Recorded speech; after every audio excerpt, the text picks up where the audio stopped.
Hello and welcome to our second edition of the Manning Up video show. Today we've gone real high tech. We've got two special guests. After one last week we had Glenroy great Murray Nielsen. Today we've got two of my great friends and two guys with unbelievable records within the EDFL. Our first guest played 2 years at Coburg in the VFA. He had stints at Bundoora and I was lucky enough to get him across to help me at Tullamarine for a little while. But it's at Oak Park where he is synonymous. He's a two-time A-grade premiership player at Oak Park.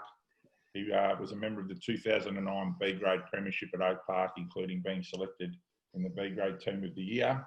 He's had assistant coaching roles at both Oak Park and Tulla, and he coached the Oak Park Reserves in 2015. Welcome, Steve Vernon.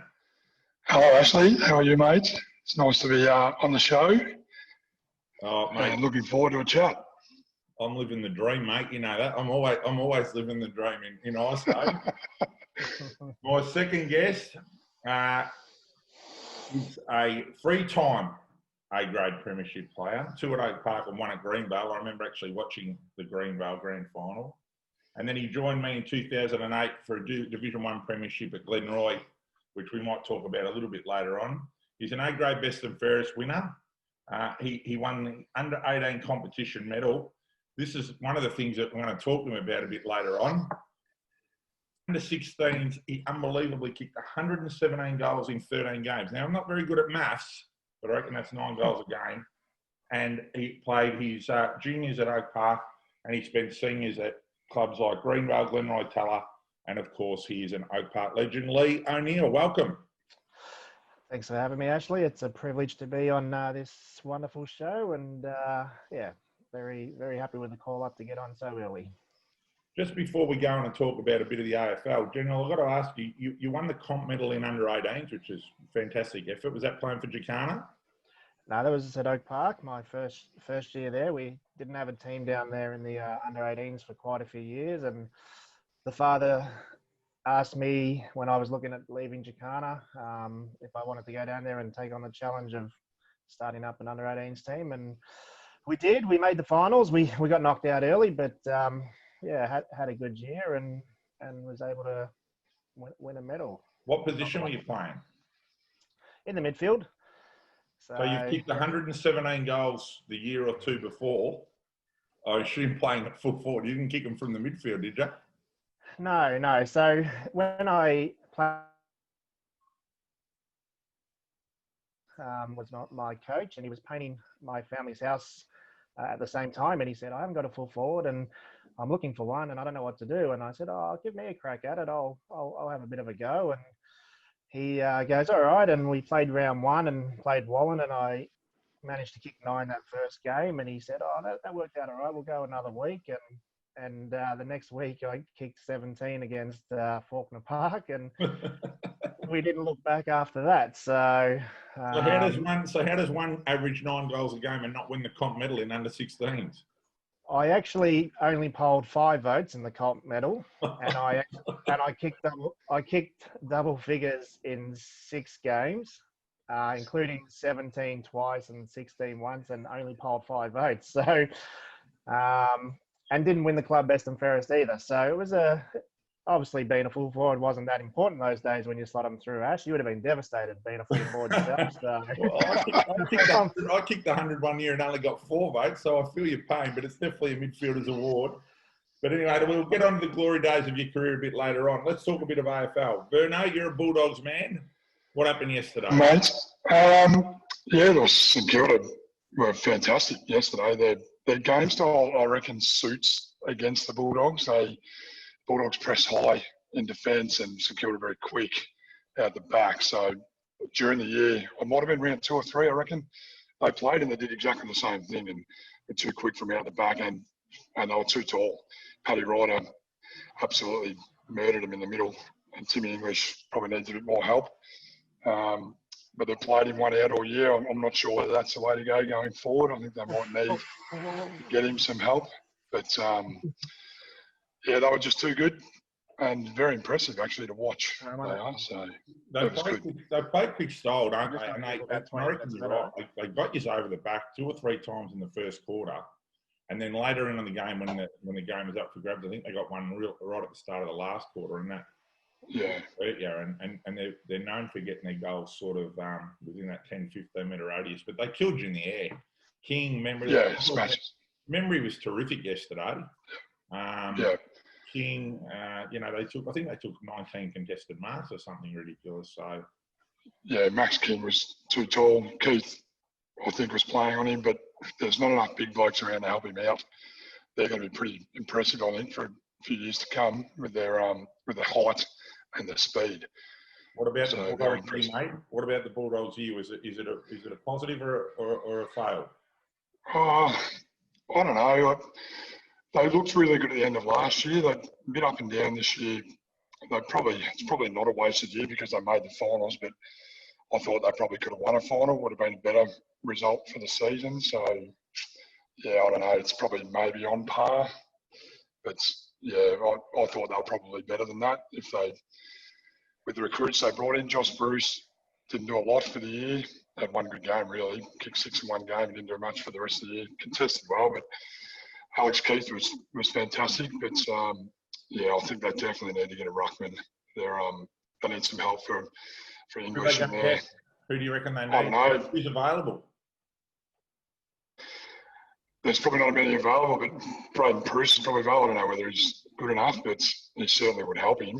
English is very good around the ground, so just somebody with a bit more size, maybe. So, not sure. There's not a lot available. Yesterday at 3/4 time, Bruce, Norton and Wallace had 6 kicks between the 3 of them and 2 tackles. So, probably not a good enough. Not a good enough return. So they're probably lucky to actually get that close in the end. I think St Kilda went to sleep in the last 10 or 15 minutes and nearly let it slip. So apart from that, they went in the game really. Yeah. Righto, General. What about your mob, the Cutters?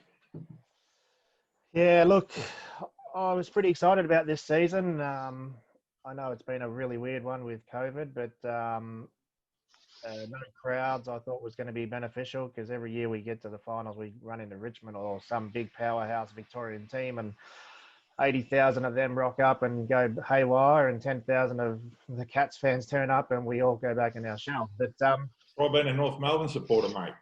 Yeah, well, that's right. Well, I mean, they don't make the finals that often. We get 10,000 at the grand final.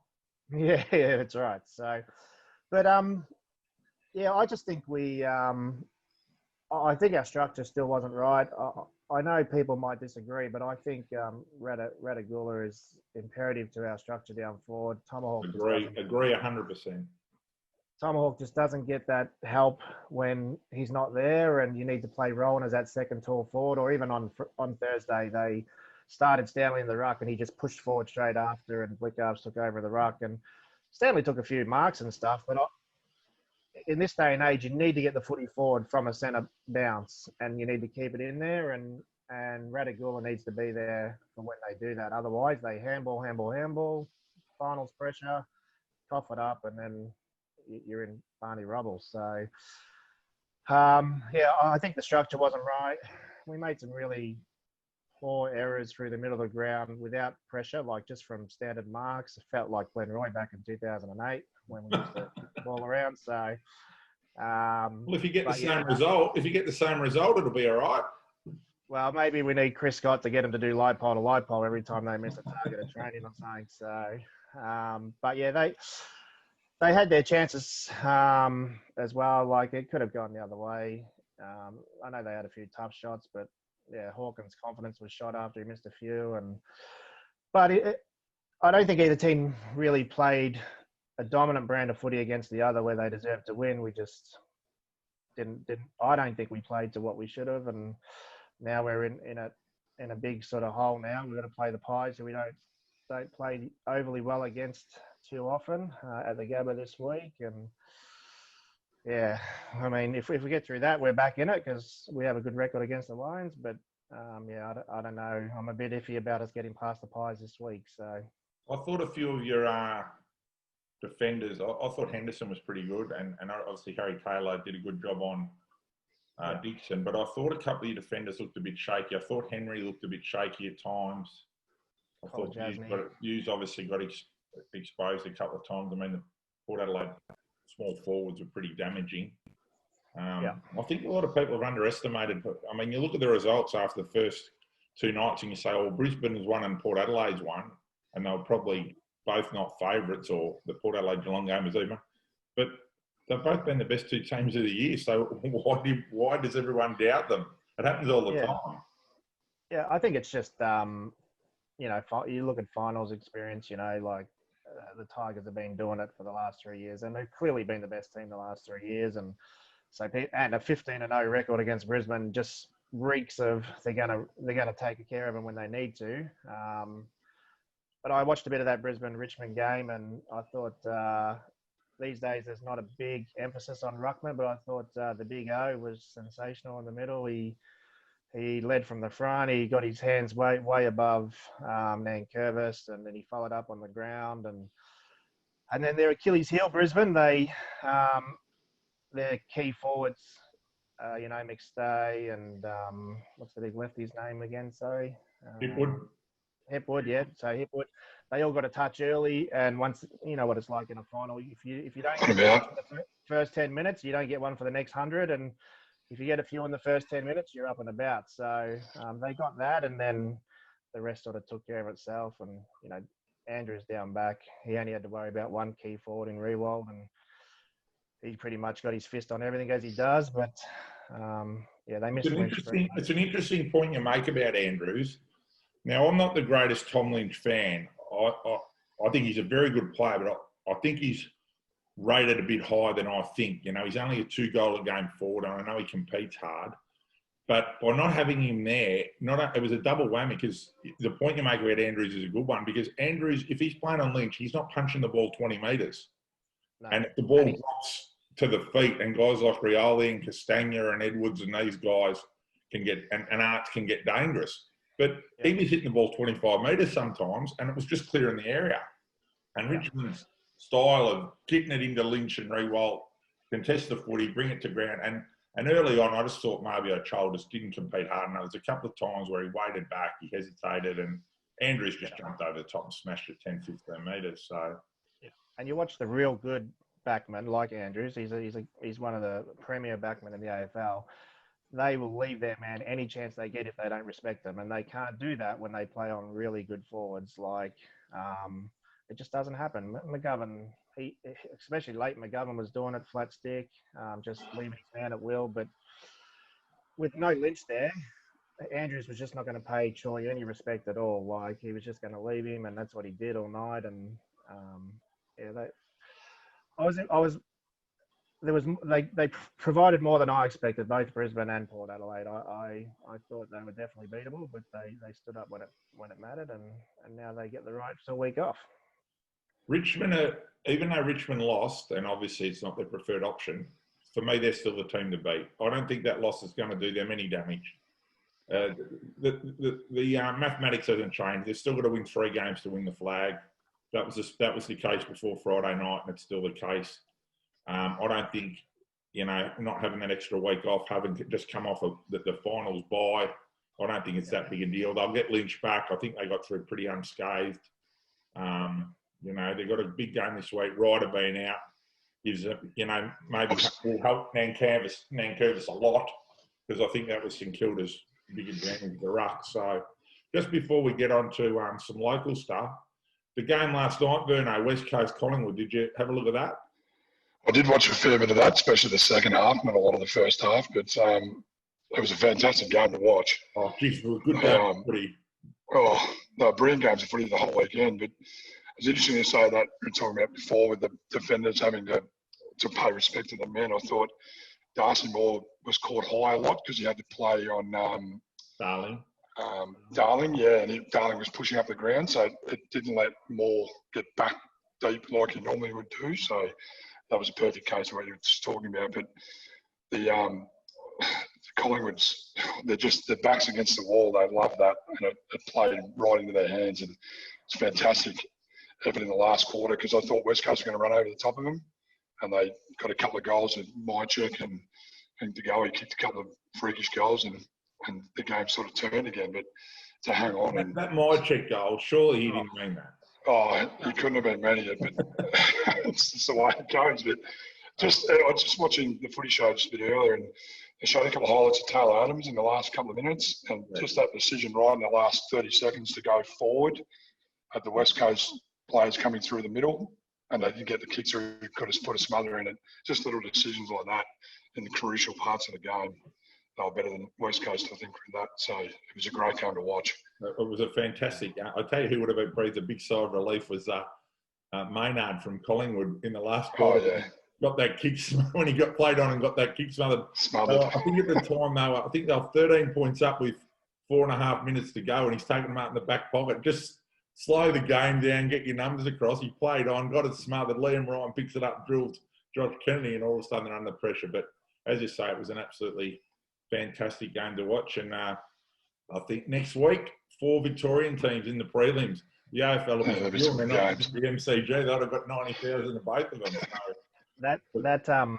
That multi, Ashley, with you're talking about, that Maynard thing is a bit touchy for me and Verno, because our syndicate had Maynard to get 15 disposals, and he was on 13, and when he got smothered, he went to 14, and then he picked it up and then turned it over with a handball, which went to 15, and it was about a $480 collect for our syndicate, for me and Verno. And, so you were happy with it? And then, we're very happy with it. and then they took the possession off him for the smother. He went back to 14, really? and it cost us the $480. So they took the possession off him. Well, he definitely because it was smothered. Apparently the champion data rules are different to the AFL rules. I found out today. So we weren't happy.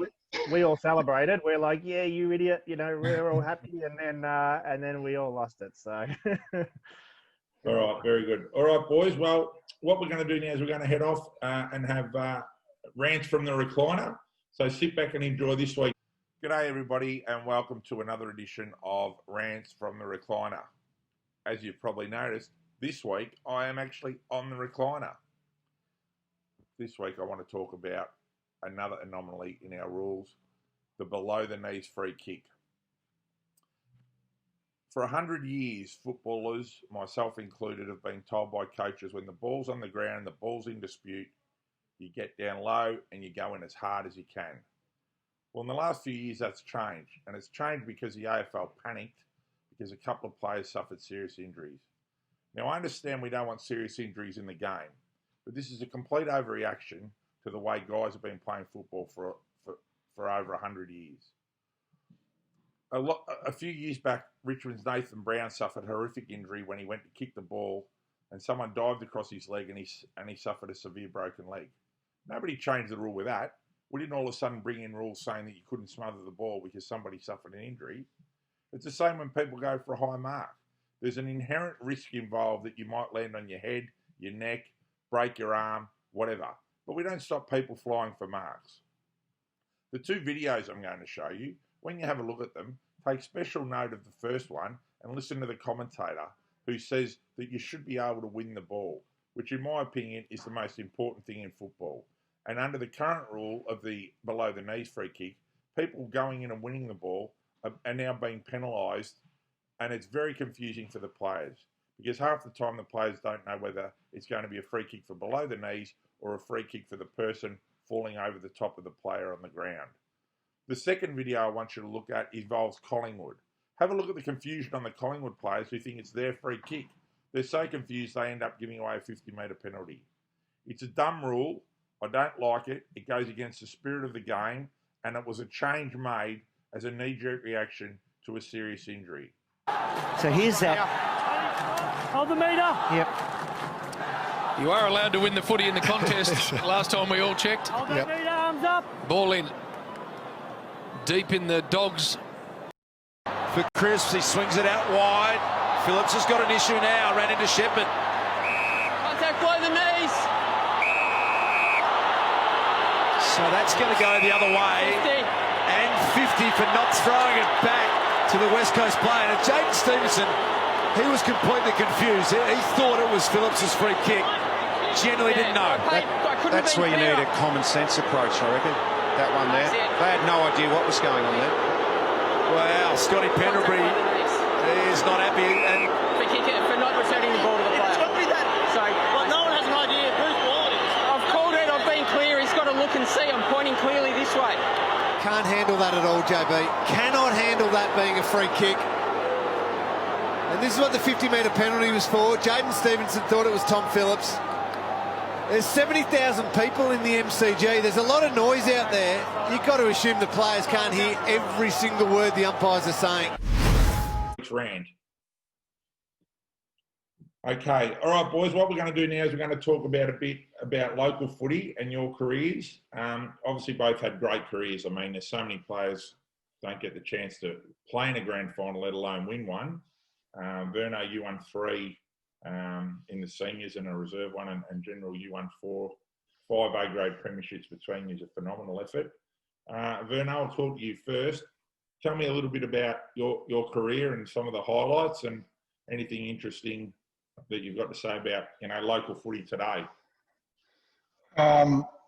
Yeah, so I started, I played on junior footy at Oak Park and then headed to the Cannons through the ranks there, and was lucky enough to play 20-odd games there. And then the way the rule was then was if you wanted to play in the VFL, you had to go to the club that was, for the first year, you had to go to the club that was sort of associated with the TSC Cup. So that's why I went to Coburg, and that was a really good experience playing at that stage. They were Coburg Fitzroy, and the second year became Coburg Tigers.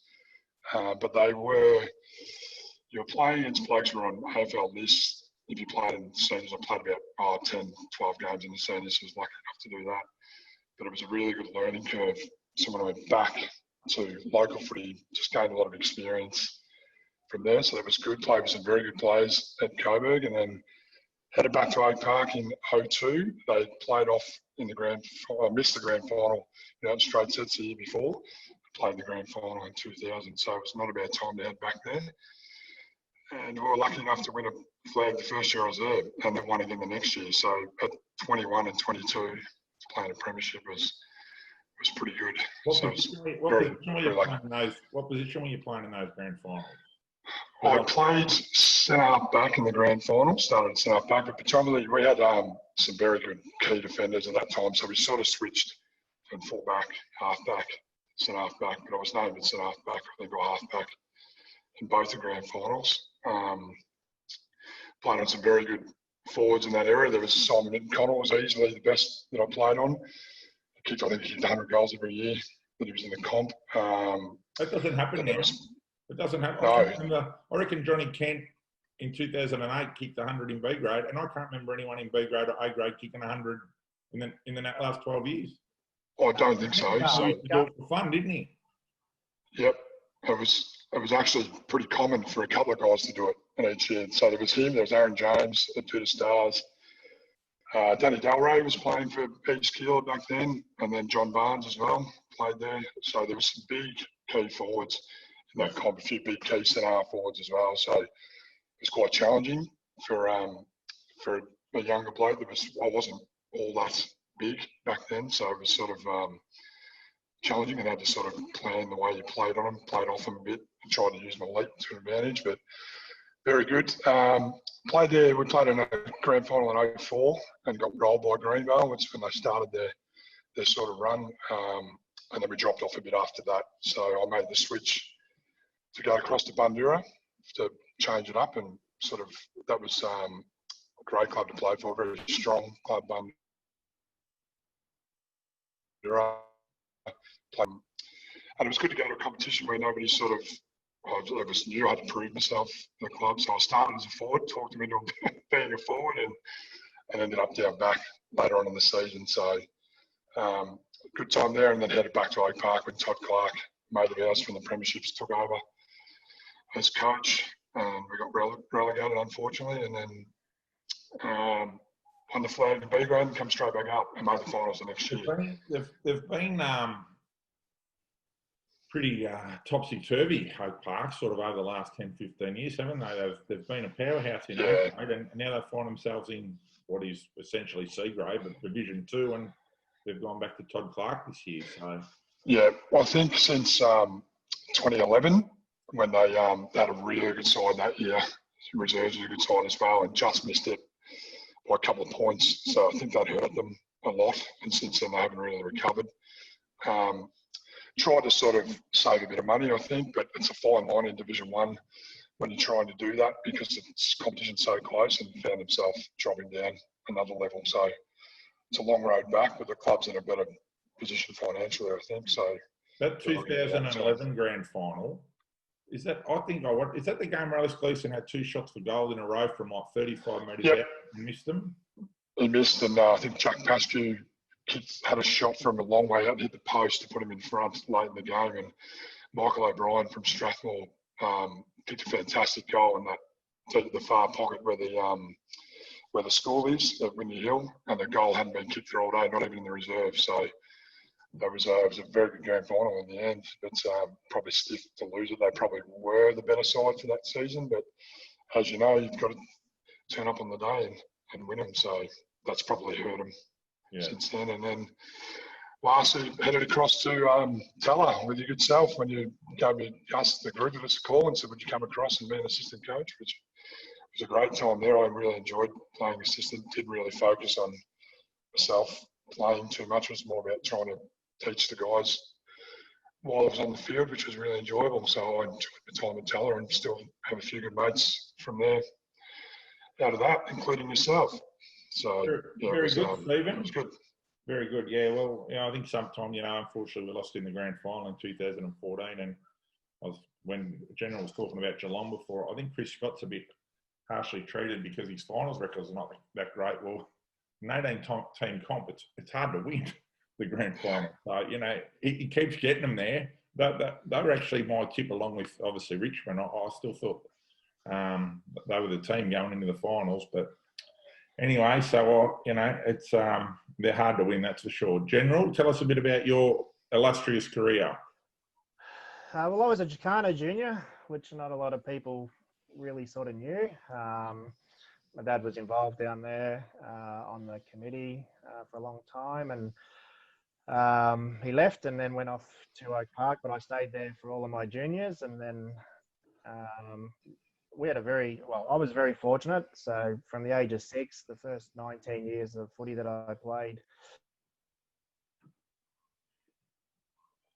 so a bit like Chris Scott, we're just lucky enough to make it every year. So, but then went across to Oak Park in the under-18s with that new team that I mentioned before, and made the finals there, and was lucky enough to play in the senior grand final. I remember it vividly because when you're 18, you're super excited to be playing in a senior grand final. But I was actually crook all week in the grand final leading up, and played the very selfish card of saying that I'll be right, and went out on grand final day and played accordingly. I still think I haven't seen the footy since that day, actually. So it wasn't a great day, but was a good experience. But then along with Steve, we had a very successful sort of 5 or 6 years at Oak Park. Besides the fact we had a lot of talented players, we just had a really tight-knit group. We still have so many friends to this day from that group that we still catch up and get along with. And who was the coach of Oak Park during that time? So for the Flags, we had Glenn Dawson. When I first started, we had Brad Langborn. He was the coach when we first started. And Dennis Stankard. Yeah, Dennis Stankard's covering the 04 grand final, I believe. I think he was coaching. Yeah, and then after Dennis finished up, I had a year with Daryl Schimmelbusch before I then moved on to Greenville. So, but yeah, I played 4 grand finals in 5 years, and the year we didn't make the grand final, we went undefeated all year. The closest game we had was 7 goals, so we literally give everyone a hiding all year, and we never made the grand final. Was that Oak Park? That was Oak Park, yeah. We went out in straight sets. We lost by 3 points in the second semi, and then 4 points in the prelim, and we were done. So, and I still remember when we lost that second semi, there were Keilor people playing in the midfield, when the siren went, they just couldn't believe it. They were just screaming out, "Oh my God, they're not invincible! I can't believe it!" And I was just in there going, "What's just happened?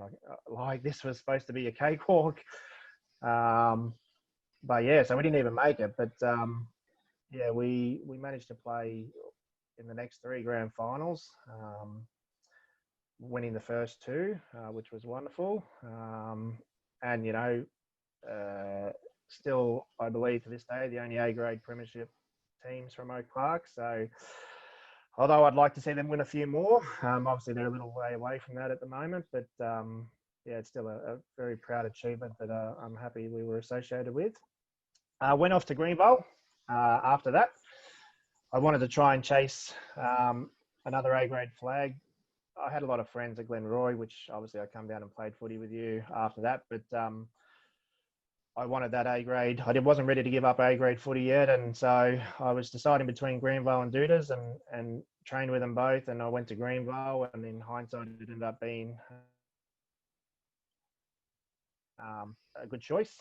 We went through undefeated and won the grand final. And even like grand final day, we were done with 10 minutes to go. We were a few goals down, and I thought, this is it. We've choked and we're gone. And then we piled on 5 goals in about 10 minutes and managed to pinch the game back. So yeah, once that sort of happened, you gave me a phone call. I was married at the time, and the wife at the time wanted to be around friends that she knew, and you know, which is always a good part of being at local footy. So down to Glenroy we went, just to play with friends and try and enjoy a bit of footy playing B grade. And as you're well aware, that didn't last very long. That we went straight back up to A grade after winning that flag. So back to A grade, and yeah, I mean, that was obviously a very tough year. We lost a lot of players, and but you know, I still think it was enjoyable considering how bad we got beat most weeks, and to get that one win was something that we all didn't think we would. So, but yeah, played at Glenroy for a few years. You know, loved that B grade flag. Got to play with my cousin Danny, who we played a long time of footy at Oak Park with, but never got to playing flags together. So that was great. And then yeah, off to Tullamarine after that. And then yeah, then the fatness started kicking in and the injuries started coming through. You were heading down the fat path. I'm certainly well on the way there. So you did your knee. I did. I remember you doing your knee in a practice game against Airport West. Is that right? No, it was a home and away game. So I did a hamstring in the practice game, which is a good sign of being fat as well. So come back and played a couple of games, and then yeah, in the first 5 seconds, did my knee pretty much at the second bounce against Airport West. And I remember coming off, and I was sitting there for a few minutes, and you looked at me and you said, "You're right to go back on," and I was like, "Yeah, I'm not sure I'm going to be okay today." And then yeah, that was it. So pretty much sort of finished up after that. I played a couple of reserves games a couple of years later, just to help out down at Glenroy, and then yeah, that was sort of it. So, well, you both even though Vernon never played at Glenroy, you both had a lot of mates down at Glenroy. Warren Andrews, Piggy McNeil, Gary Taylor, all these sorts of guys. And you know, when I was coaching there, I was very keen to try and get you both. And as it turned out, I was able to get General down there. But just before we leave it, because we could talk all day, but people probably won't tune in, they'll get bored. But General, in the 2008 grand final, you had 13 touches in the first quarter. You were the best man on the ground. What happened? I think, well, I broke my hand that year. Well, so no, you didn't break your hand in the grand final, mate. What happened? You had 14 in the first quarter and stunk it up for the rest of the game. Yeah, no. Glenn White broke my hand, and I might have had a very poor fitness training program for those 6 weeks that I missed footy. And couldn't run with your broken hand. Well, I like to tell. So even though it was only about 2 goals to zip, but yeah, no, ran out of gas, and you know, I didn't want to take all the spotlight away from the other boys. It was their first time in grand finals, so I just did the team thing and just slowed down a little bit. So, But yeah, look, I know Danny won the medal that day. I thought Tommy, I got carried all year. Delaney played a great game that day, and I thought he was a big chance to win it. And vice captain Gordon Hilston played one of his 3 good games his whole career that day as well. So, but no, look. The funny thing about that is, I think I've told you this, is they came and asked me at 3/4 time who I wanted to give the medal to. They asked me. I thought the umpires gave it. And some guy from the EDFL came up and said, who do you want to give the medal to? I said, the game's not over yet. He said, mate, you've won. I said, and at that time, I thought Danny had been the most influential. So I said, Danny. And then having since watched the video, you see guys like you say, Tommy and Gordy, who absolutely dominated the last quarter and had been good all throughout the game. You know, I probably got that one wrong, but well, that's the way it goes. And then I thought the next year, just before we go, I thought the next year was obviously a very tough year in A grade, and you won the best and fairest, and you were clearly our most dominant player, along with probably Travis Julie, were probably the only genuine A grade quality players that we had, and it was a very tough year. But we did manage to win one game, and we celebrated like it was a grand final when we won. We beat Avondale Heights. Yeah, I'd love to tell the story about that, about how we won that, because it was quite bizarre, but we haven't got much time.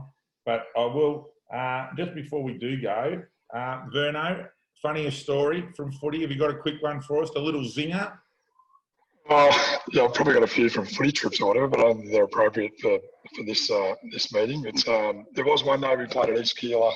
I think it was 03 or 04, and it was absolutely freezing, pouring with rain. It may have been the day that Strathmore and Keilor Park got called off on the same day because of the conditions. I was playing on Johnny Barnes, which was a great bloke to play on. He used to coach you while you were playing on him, but we were freezing, standing in the goal square, couldn't get warm. We come back after half time and I was still freezing. I put another jumper on. Johnny come out and he wasn't too bad. And I said, what have you done? He said, I went and had a shower and I went into the bar and had 3 shots of whiskey. He said, I'm good as gold now. So he was fine for the second half and I was freezing. So maybe that was the key. Well, I reckon in the old days in the AFL that it quite often at half time and 3/4 time, the boys used to have a sherry or a whiskey to... Yeah, so that was his plan, straight into the bar and a couple of shots of whiskey and he was away.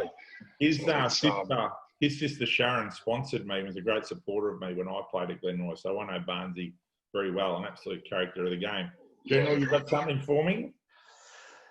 Well, I mean, I don't know how funny it'll be, but I'll put Verno under the bus here, but I still, to this day, claim that once we dragged Verno off Damien Brown in the first 10 minutes of the grand final in 2003, that's what won it for us, because literally Brownie used to make Verno his bitch every time. Oh, sorry, he used to make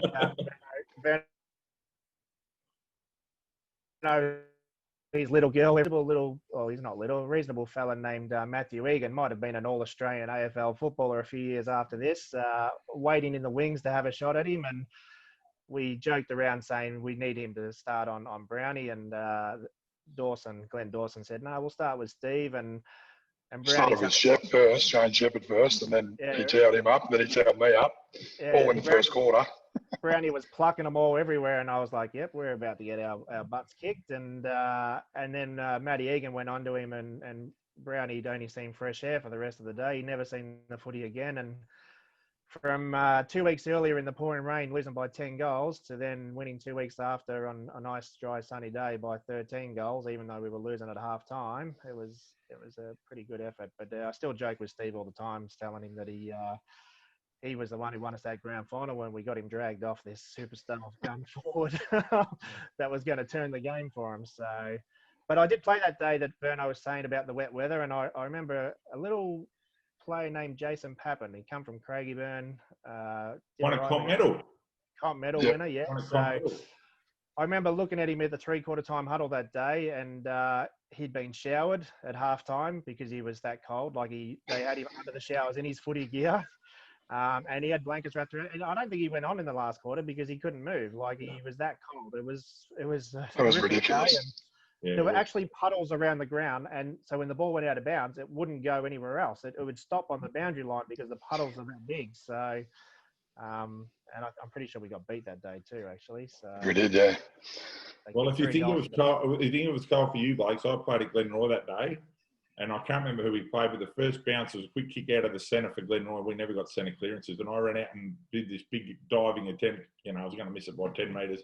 Got absolutely saturated, which is not exactly what you want when it's cold. I think we got beat by about 15 goals to nil. The ball didn't come down the rest of the day, and I was soaked and wet. So freezing. It was no good. It was no good at all. Look, guys, I'd love talking to you guys. Like we've spent hours and hours talking, and I'll have to get you guys back on because I've got so much more to talk about. But you both had great careers in the EDFL and Vernon at other clubs, including Bundoora. But I want to thank you guys for, you know, I tried to get you both to come down, and you know, General come to Glenroy, and then the both of you came to Tullamarine to try and help me, and I'll never forget that, and I appreciate it, and I really appreciate you both being on the show, and thanks very much. Thanks for having Thanks, me. mate. It's good to have a chat. It's been a pleasure. No worries, boys. Thanks, guys. Okay, Good luck, mate, with the show. That wraps it up for this week's edition of the Manning Up video show. Make sure you tune in next week, and we'll be talking about the two big games of AFL and some more local footy. Thank you and goodbye.